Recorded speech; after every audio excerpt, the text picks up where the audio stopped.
Hello, this is my first video.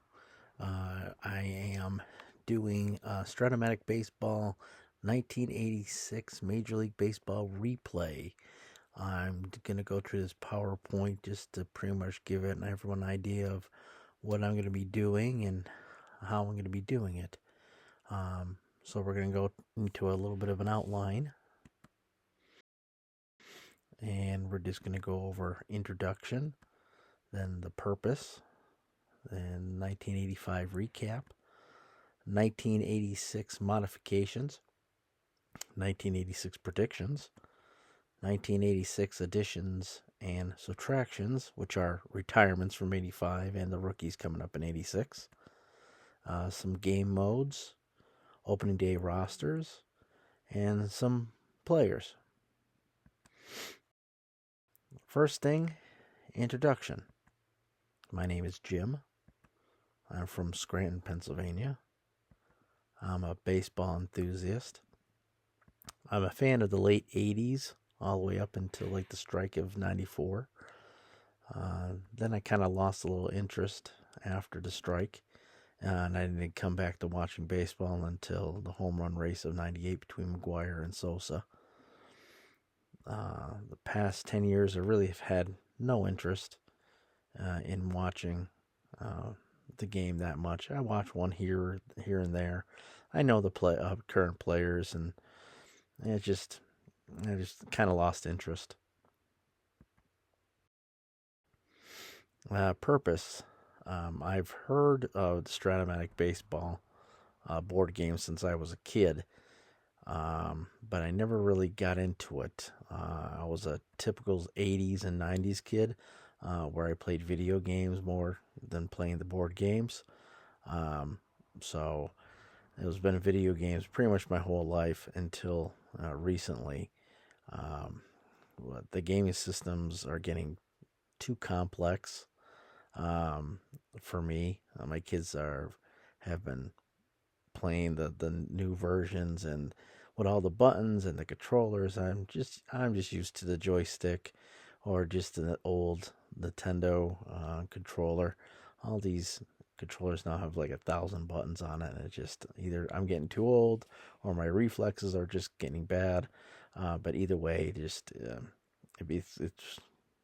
getting a little boring for me. So I've decided to buy the Strat-O-Matic game and do a replay. So I did some reviewing of the game before I wanted to get it, and it really seemed really interesting. So I determined to buy the new game off of the Strat-O-Matic website, and I was able to choose pretty much what season I thought would be interesting. I didn't want to do anything recent, so I happened to see 1986, and I'm like, well, that sounds like a good spot to start. I've always been interested in the 86 season.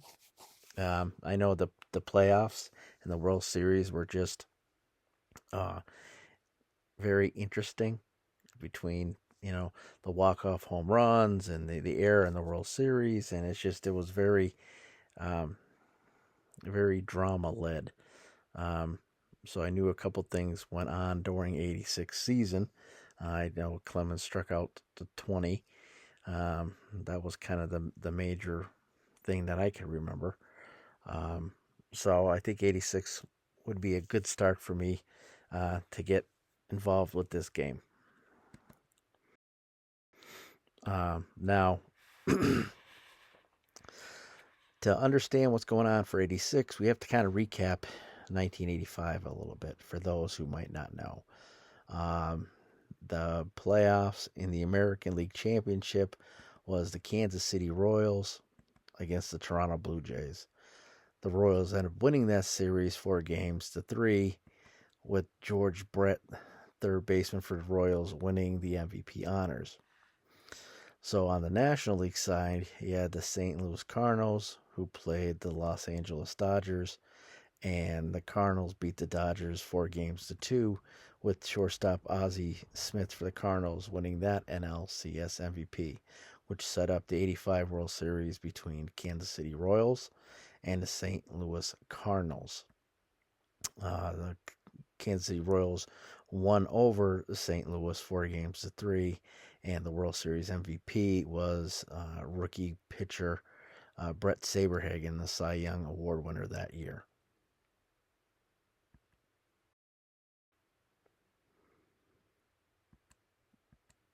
Um, some records and some awards that were won. The Rookie of the Year was Vince Coleman for the St. Louis Cardinals. Ozzie Guillen, shortstop for the Chicago White Sox. The Cy Young Award winners was Dwight Gooden for the Mets, and Brett Saberhagen for the Kansas City Royals. Manager of the Year was Whitey Herzog for the St. Louis Cardinals, and Bobby Cox for the Toronto Blue Jays. Most valuable players that year were Willie McGee for St. Louis Cardinals and Don Mattingly for the New York Yankees. The Royal AIDS Relief Man Award for the American League was Dan Quisenberry from the Kansas City Royals and Jeff Reardon for the National League Montreal Expos. The Silver Slugger Awards for the National League. Best hitting pitcher was Rick Rudin for the Pittsburgh Pirates. Catcher Gary Carter for the Mets. First baseman Jack Clark for the Cardinals. Second baseman Ryan Sandberg for the Cubs. Third baseman Tim Wallach for the Expos. Shortstop Hubie Brooks for the Expos. Outfielders Willie McGee for the Cardinals. Dale Murphy for the Braves. And Dave Parker for the Reds. The American League DH Don Baylor for the Yankees. Catcher Carlton Fisk for the White Sox. First baseman Don Mattingly for the Yankees. Second baseman Lou Whitaker for the Tigers. Third baseman George Brett for the Royals. Shortstop Cal Ripken Jr. for the Orioles. And outfielders George Bell for Toronto and Ricky Henderson and Dave Winfield, both of the Yankees. And the Gold Glove Awards for '85 for the National League. The pitcher was Rick Ruschel for Pittsburgh Pirates. Catcher Tony Pena for the Pirates. First baseman Keith Hernandez for the Mets. Second baseman Ryan Sandberg for the Cubs. Third baseman Tim Wallach for the Expos. Shortstop Ozzie Smith for the Cardinals. Outfielder Andre Dawson for the Expos. Willie McGee for the Cardinals. Dale Murphy for the Braves. In the American League, Ron Guidry for the Yankees. Lance Parrish, catcher for the Tigers.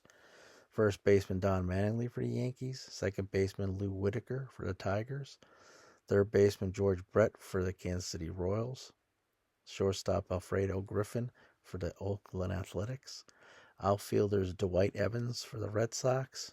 Dwayne Murphy for the Athletics. Gary Pettis for the Angels. And Dave Winfield for the Yankees.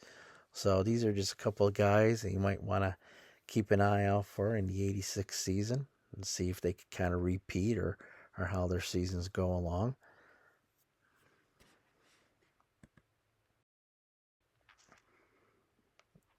Next are some statistics that ended the '85 season. For the American League, Wade Boggs hit .368. Darrell Evans hit 40 home runs. Don Mattingly had 145 RBIs. Ron Guidry had 22 wins. Dave Stieb had 2.48 ERA. Bert Blyleven struck out 206 batters. Dan Quisenberry had 37 saves, and Ricky Henderson stole 80 bases. For the National League, Willie McGee hit .353. Dale Murphy hit 37 home runs. Dave Parker hit 125 RBIs. Dwight Gooden had 24 wins, a 1.53 ERA, and 2.68 strikeouts. Great year for him. Jeff Reardon, 41 saves, and Vince Coleman, rookie, 110 stolen bases. So again, these are some guys we could be looking out for, and we'll see if we could surpass some of these amounts, these stats in '86. Now, as for the teams in the American League, we had the Toronto Blue Jays who won the East. Kansas City Royals won the West.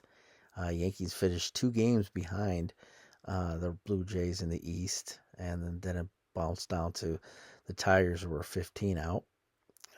In the West, the Angels finished a game behind, and the White Sox ended up being 6 behind.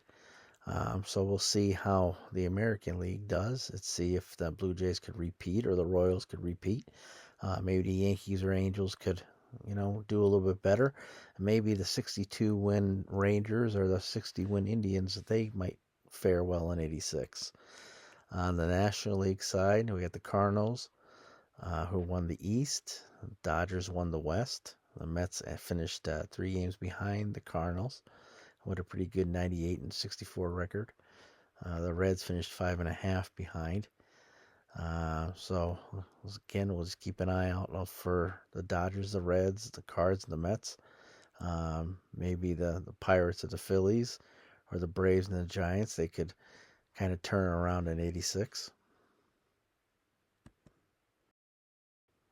1986 modifications. These are going to be my modifications for playing this game. I kind of figured, well, what can I do to kind of pizzazz 86 a little bit instead of how it is, what I could kind of make it current. And so the first thing I'm doing is I'm creating the 1994 format for divisions and playoffs.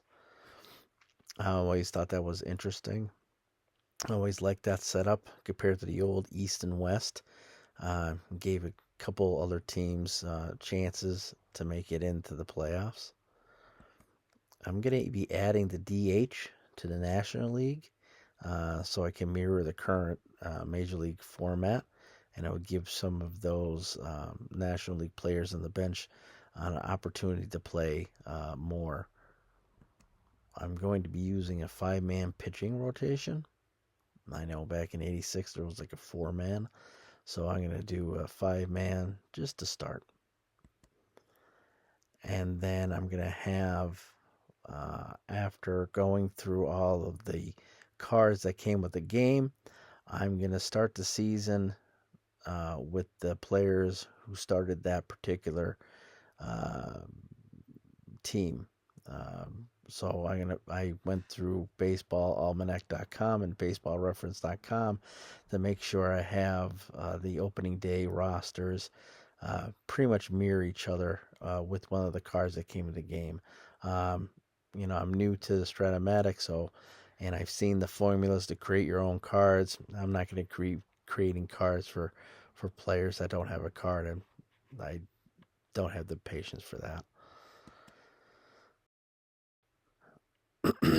So my divisions are going to be set up American League East, and that's going to be the Baltimore Orioles, Boston Red Sox, Cleveland Indians, New York Yankees, Toronto Blue Jays. The American League Central is going to be the Chicago White Sox, Detroit Tigers, Kansas City Royals, Milwaukee Brewers, and the Minnesota Twins. The West is going to be California Angels, the Oakland Athletics, the Seattle Mariners, Texas Rangers. I know you guys are going to say, hey, the Cleveland Indians are actually in the Central, Jim. They're not in the East. Well, looking at it, I didn't want to have 4-team East and a 4-team West and have 6 teams in the Central. So I started doing the West, and I'm like, okay, the West is pretty much set. I took the Minnesota out. It's like they're more Central than West, and then I was like, well, Kansas City. I'm like, well, Kansas City and Minnesota kind of line up okay. So it was kind of between Cleveland, Detroit, and Chicago since they're kind of grouped together. And I'm like, well, if I could use Cleveland as the most outer West team in the East, I would kind of leave it at that. So, which was good because then Chicago and Detroit would fill more into the Central. So that's what my thinking was for that, and that's why I set it up that way. As for the National League, my National League East is the Montreal Expos, New York Mets, Philadelphia Phillies, Pittsburgh Pirates. The National League Central, Atlanta Braves, the Chicago Cubs, Cincinnati Reds, St. Louis Cardinals. The National League West could be Houston Astros, Los Angeles Dodgers, San Diego Padres, San Francisco Giants. And again, I know you guys are going to say, hey, Jim, the Pirates are in the Central, Atlanta's in the East. Well, right, but that kind of not didn't make too much sense to me. Yeah, it still doesn't. Um, Philadelphia is in the eastern part of Pennsylvania. Pittsburgh's in the western part of Pennsylvania. Pennsylvania is not a central state. Pennsylvania is an eastern state.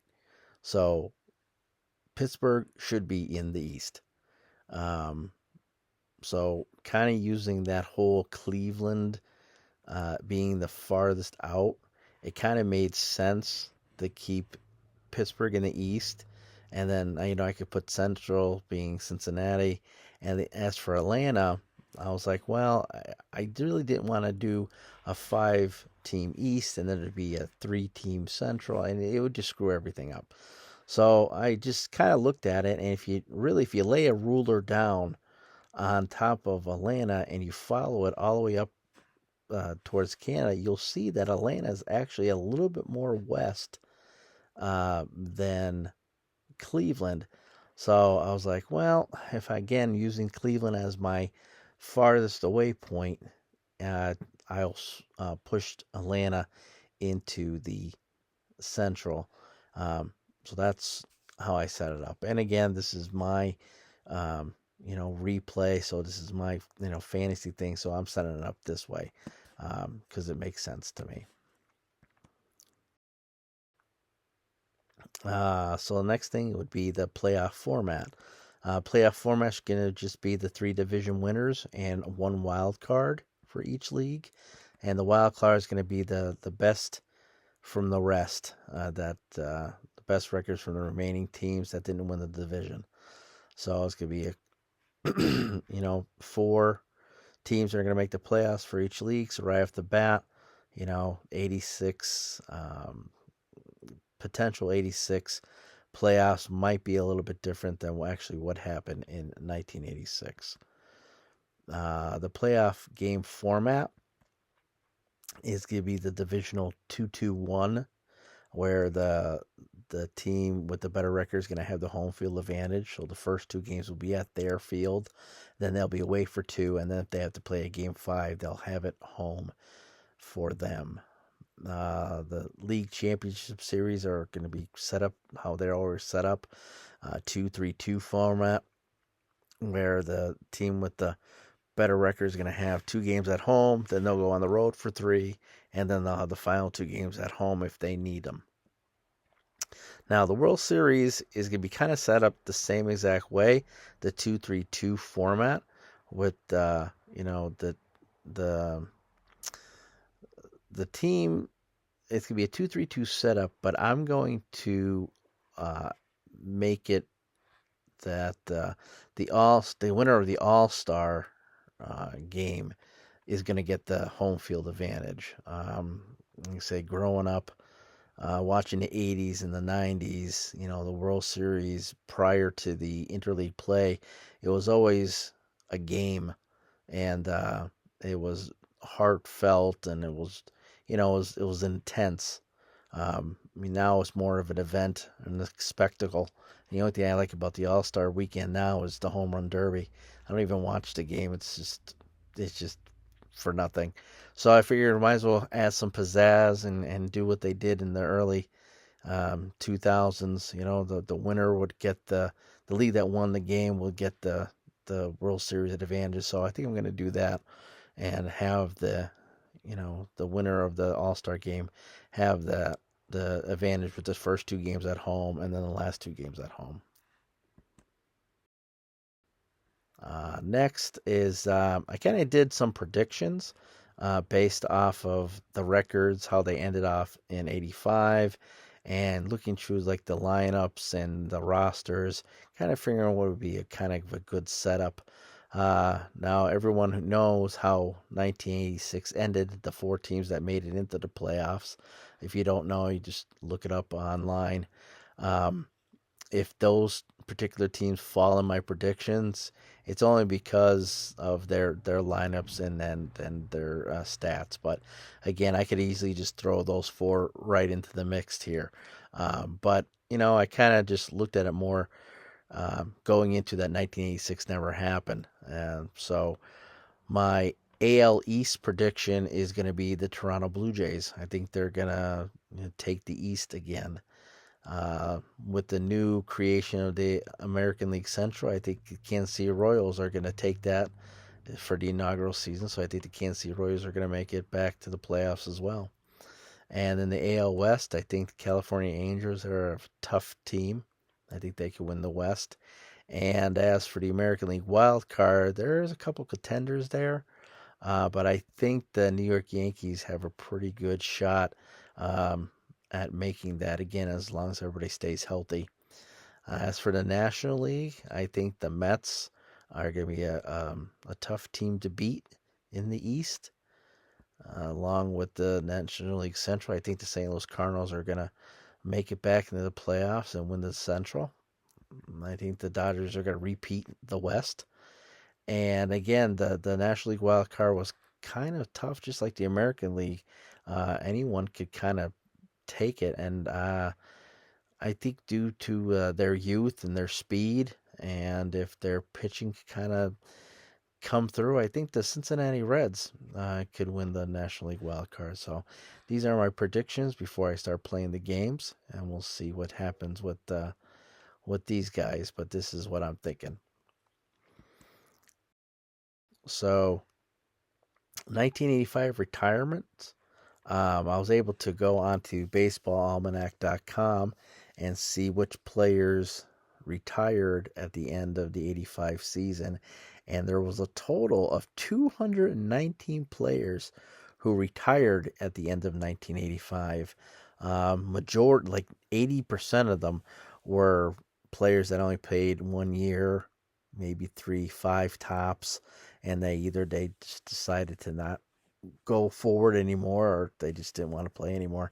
I'm not too sure about that, but uh, I was shocked at it being that many. So I went through the ones who, when you thought of retirement, that's, guys who played, 15, 20, 25 years. So I went through some notable guys here that won't be in our 86 replay, and they are Larry Boa, Al Bumbry, Rod Carew, Raleigh Fingers, Oscar Gamble, Mike Hargrove, Art Howe, Jay Johnstone, Jerry Kuzman, Al Oliver, Steve Rogers, and Rusty Staub. So I have the years that they played, the teams they played for over their career, and the ages that they retired at. So it's just funny to see. I'm older than all of these guys when they retired, and I got ways to go before I could retire, but I can't even pick up a baseball, let alone play at their ages. So good for them. So when you have the retirements in 85, I'm going to look at the up-and-comers, the 86 rookies that are a part of the game. Now, granted, I'm considering them a rookie based off of the American League definition of being a rookie. You're going to see some players on this list here. Again, that's some notable ones. Each team has like 2 or 3 of them. And, you're going to see some of these players, and you're like, hey, wait a second, this guy played a couple of games in 85, or he was on this team, played a couple of games in 84. Listen, I'm just going by the definition of what the Major League is starting the season all the way through, as considering as a rookie type of deal. So I myself see that there's a lot of some call ups in 85 on here. I am missing one notable rookie. I actually forgot to put him on here, so I will mention him at the end.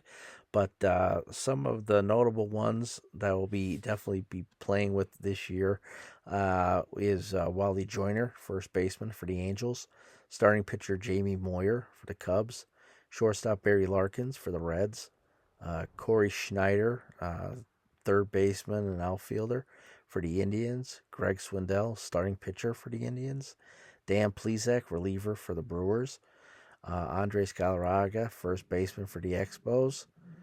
Starting pitchers Bob Tewksbury and Doug Drabeck for the Yankees. Outfielder Barry Bonds for the Pirates. Outfielder first baseman John Kruk for the Padres.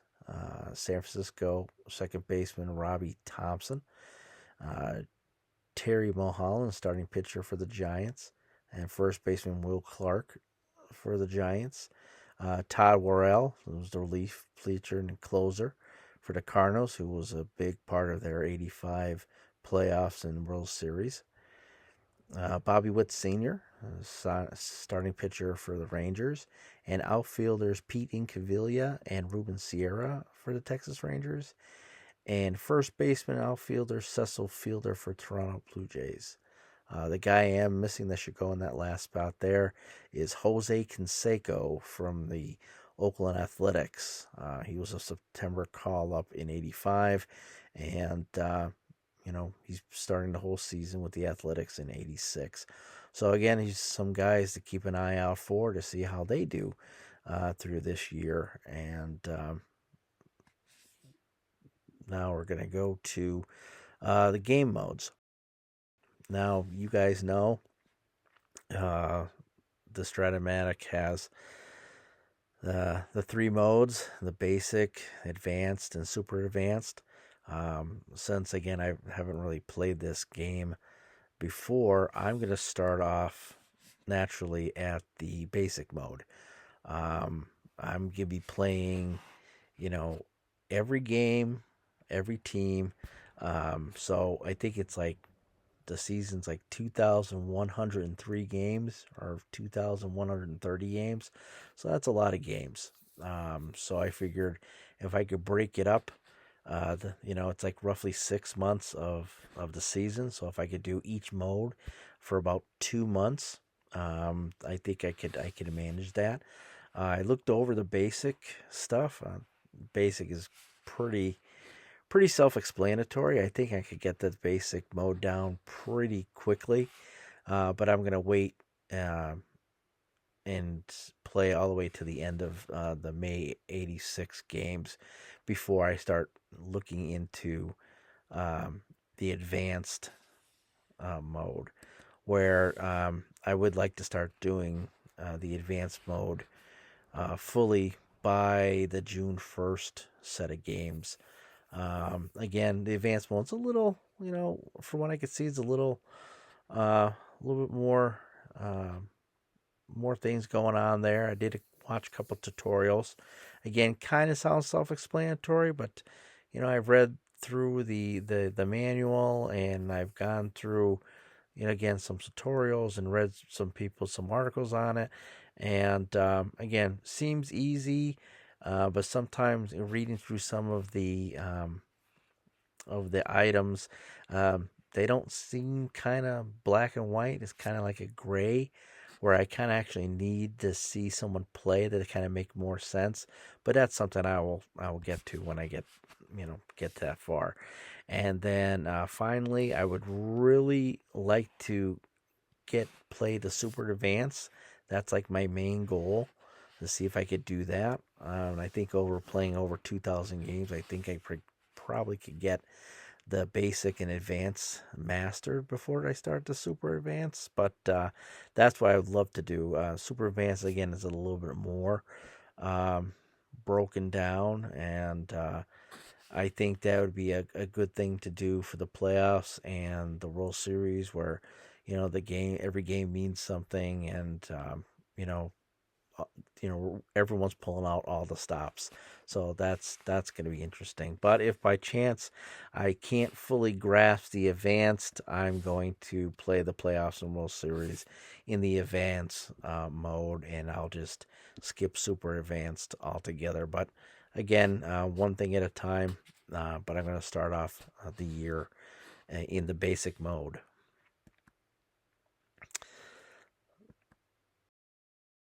So, as per opening day rosters, what I did with the help of baseballreference.com, I went through all the cards in the game, and I put them, all the players with all the teams that they're supposed to be with as per the game.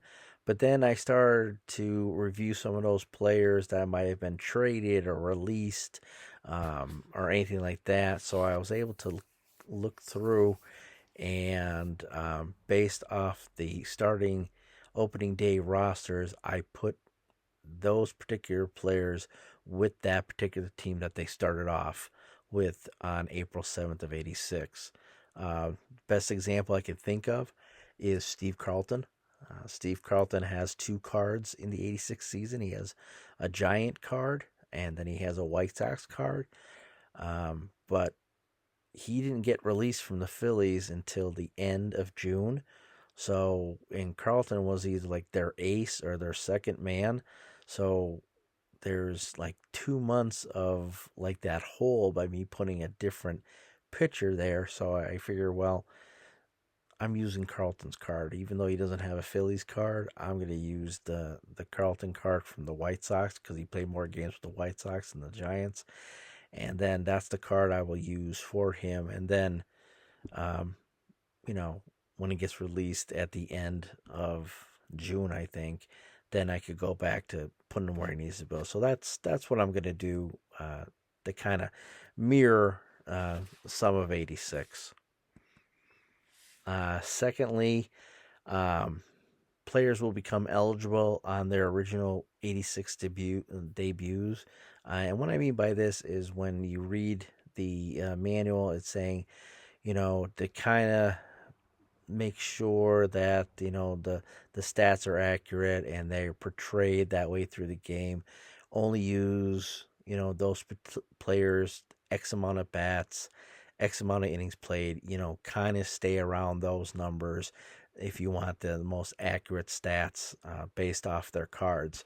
Um, so before I even started looking into this, I was like, well, there's some cards. I mean, I'm gonna have to like try to keep track of how many games and at bats, and it kind of just gets a little, monotonous trying to figure out how to do this. So I fear the best way is because majority of the cards that don't have that many at bats or not many innings played or even games played are mainly because there was a reason why. The reason why was either they got hurt or they were September call-ups or there were mid-season call-ups.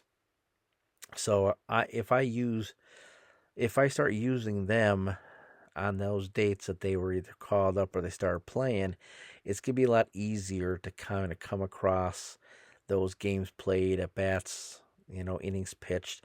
One of the examples I have, actually, there's two examples I have, is Bo Jackson and Mark McGwire. They were both call ups, and I can't, everyone that knows Bo Jackson, if you don't know Bo Jackson, he was a very good baseball and football player. And he was a rookie call up in '86, but wasn't a rookie until like '87, where he played the whole season. So, he was a great player in '87, '88, '89, '90, even '91. He was like Ken Griffey Jr. before Ken Griffey Jr. He was an unbelievable player. But for me to say, okay, I got Bo Jackson and the '86 Royals, oh, he's gonna be my starting center fielder. Yeah, but based off his card, he ain't gonna put up the numbers that he put up in '88, '89, or even '90. So you have to kind of think with these players that this is like their first you know shot in the majors, so that it's not going to be like, you guys grow into their player. Same as I think with McGwire. McGwire's card for '86, he's a third baseman, and he came up I think at the end of August, so not too many at bats, not too many home runs. Again, you think Mark McGwire home runs and stuff. So, granted, I'm not going to start the '86 season with Mark McGwire at first base, where his card is a third base, so I have to have him as a 5 rating, which is not that great. And then he only had like maybe 3, 4, or 5 home runs. I'm going to have this guy play the whole season, so it's those guys will come up when their debuts were. So that's what I mean by that. And then finally, um, through baseballreference.com, I went from April 7th to I think it's like October 5th. That was the whole season. Anything that happened in that time frame being releases, players being signed, players being traded, players being called up. I'm going to honor those dates for those players by moving them back and forth. The best example again is Steve Carlton. Since I'm going to have him start the year with the Phillies, and he gets released at the end of June. Um, he's going to be released at the end of June, no matter what. So, uh, based off their stats and stuff, if if he's having a Cy Young season, and he's 10-0 or 11-0, and he's just killing it, he's going to get released and go to the Giants. Or he get released and then sign with the Giants on April 4th. So he's going to the Giants either way, if he's having a fantastic year or if he's 0-10, he's having a great, not that great of a year. So I'm kind of hoping about Strat-O-Matic's stats and how they figure out their cards that he's doing okay, but not doing phenomenal. But they're going to be just again kind of follow along with the season how 86 played off transaction wise. I also myself am thinking about possibly doing some trades around the trade deadline with some other players maybe. I'm not 100% sure on that, but that's something I was thinking of. Um, but again, it would be position for position or, player status to player status. Like I wouldn't say, oh, I want Don Mattingly on the Atlanta Braves, so I'm gonna trade like their third string catcher to the Yankees for Don Mattingly. That makes no sense. So it would be something where the trade is compatible players. I'll look into that more. I'm not 100% certain if I want to do that or not, but it's something that I might do. I'm not too sure. Finally, the players. And the players I just mean by a couple things I'm going to be doing with them. I already talked about the pitching rotation. I'm going to do a 5-man rotation. In 86, I think the average game started, with it being a 4-man rotation, was like between 40 and 38 games started. I happened to take a look over this past year, and the average with the 5-man rotation is like 33 to 31. So granted, that extra arm in the rotation is going to take away from some starts from some of the aces and the horses of the team. So, but again, as we go through the season, if I find out that the 5th man is not working, then I'll easily transition back into a 4-man rotation. And then again, when we're getting into the pennant chase, if I need these teams' aces to be pitching more, then I'll do that because they give you the list of the pitchers who are eligible to pitch after 3 days rest. So each team has one at least. So that's something I might do as well. But again, that's farther into the season. I need to start first before I could even think about that. Second on, to follow Strat-O-Matic rules, or make sure you follow the cards or how they're set. And then for the pitching, it's like, hey, either they're a starter or a reliever or they're both. Don't They don't want to use only starters as relievers. They don't want you to only use relievers as starters. I kind of get what they're saying with that, but as you know, especially in the playoffs, when the games really matter, how many times the teams bring in their main starters to close out a game or to pitch a couple innings in relief. So I'm not going to use it as much during the season. But again, if I have a guy who's like the 5th or 4th man in the rotation is losing and losing, getting crushed, and has like a 12 plus ERA, I might think of trying to find a reliable reliever to be, to put him in. Or I could just put him in the pen and take another starter. So I'm not gonna stay true to what Strat-O-Matic wants when it comes to pitchers. But that's here nor there. But that's something I was thinking of. Second is the manager decisions. I want to really get to go through everything, and I want to use the manager decisions of playing the infield in, and doing the squeeze and the sacrifices, and double stealing and all that stuff. So I really kind of want to learn them and use them in games so I could get practice doing it. So, and then as we go up farther into the advanced and super advanced, I know there's more and more things that are you're eligible for you to do. So, I definitely want to do that with the players. And then finally, the thing I was thinking of is it bases comes down with if this is your fantasy and you're kind of like the manager, you're making all those decisions. I'm gonna, use the players that have a hot bat and the pitchers that have a strong arm or just on fire. Um, if there's a guy on a middle infielder on my bench who I just spot start here or there, and every time I start him, he's getting 3 or 4 hits, might have a home run or two. If the guy has like a over 400 average, I'm going to play the guy a lot more. So if his card says he's like a 180 Mendoza line player, but he's hitting like Ted Williams, he's going to play until he starts going down to the Mendoza line. So that's what I mean by using the hot bat. And same that thing with the pitchers too.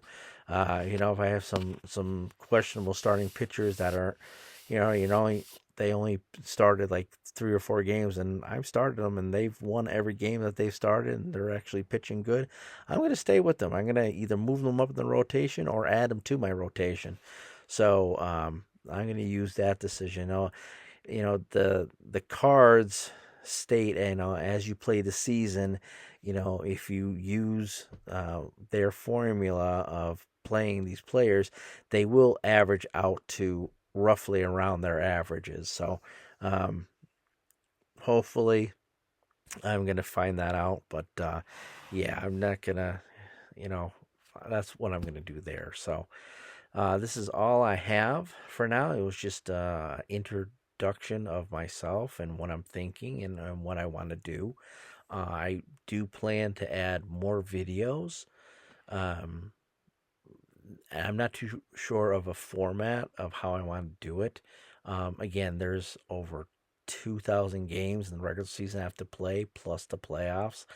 So it's unrealistic for me to record me play every game because I don't have that time, and I don't think I have any that so much space on my computer for all those videos. So what I'm going to do is I'm going to play 1 week in the season, and I'll do a video after I finish that week off, and I'll go through the games, the winners, the losers. Um, I will have some standings, some stats. I have currently started already because I wasn't too sure if I was going to do something like this. So I'm already into May. So I'm already into like the 5th week of the season, I think, or maybe the 6th. So the next 4 videos, I'm definitely going to have, the scores and some key stats and some key highlights, and some newspaper clippings for each game. But I was keeping track of everything, and I didn't break it down by week. So as for overall standings and overall stats, they won't be present until I to like my 5th or 6th video. I'm thinking of possibly doing PowerPoint presentations. It seems to work that way. And I would like to, though, if I'm going to do a recorded game that I play, I'm thinking about possibly the All-Star game and then every playoff game.